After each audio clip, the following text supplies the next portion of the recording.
Hi! எனக்கு என்ன பார்க்குறீங்கன்னா, இது வந்து ஒரு இந்த இந்த மெலான் வந்து இந்த வெள்ளரி பழம் வந்து ரொம்ப பிடிக்குங்க. இதுதாங்க ரொம்ப நல்லாயிருக்கும். ஊர்லலாம் இந்த பழம் தான் அதிகமா சாப்பிடுவோம்.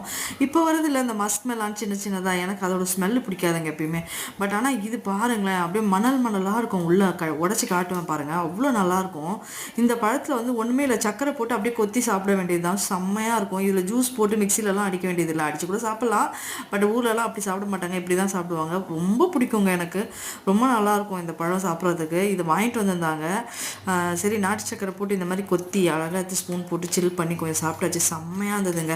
நிறைய பேர் வந்து இப்போ பர்ச்சேஸ் பண்ண போனீங்கன்னா நம்ம வந்து ட்ரெஸ் அழகாக இருக்குதுன்றத ஃபஸ்ட்டு பார்ப்பீங்களா, இல்லை பில்லு டேக் பார்ப்பீங்களான்னு சொல்லுங்கள். ஏன்னா நான் இப்போ வரையிலுமே வந்து டேக் பார்த்துட்டு தாங்க வாங்குவேன். என்னை திட்டுவாங்க. எங்கள் ஹஸ்பண்ட்லாம் கூட சொல்லுவாங்க, எல்லாம் எதுக்கு பிடிச்சிருந்தா வாங்கி எதுக்கு அதையே சும்மா சும்மா பார்க்குற, டேக்கில் ரேட் பார்த்து வாங்குறேன்னு சொல்லுவாங்க. ரேட் பார்த்து வாங்குற அளவுக்கு இன்னும் ரேட் பார்க்காம பிடிச்சிருந்து வாங்குற அளவுக்கு நம்ம இன்னும் வளரவே இல்லையே அப்படின்னு நினச்சிப்பேன் என் மனசில். நம்ம வந்து பார்த்தோன்னே எடுத்துன்னு வர அளவுக்கு இன்னும் வளரலையே. நம்ம வந்து ஒன்று ஒன்றும் பார்த்து பட்ஜெட் பார்த்து நமக்கு இது செட் ஆகுமான்னு பார்த்து தான் வாங்குற மாதிரி இருக்கு இன்னும். நீங்கள் எப்படின்னு சொல்லி கமெண்ட் பண்ணுங்கள்.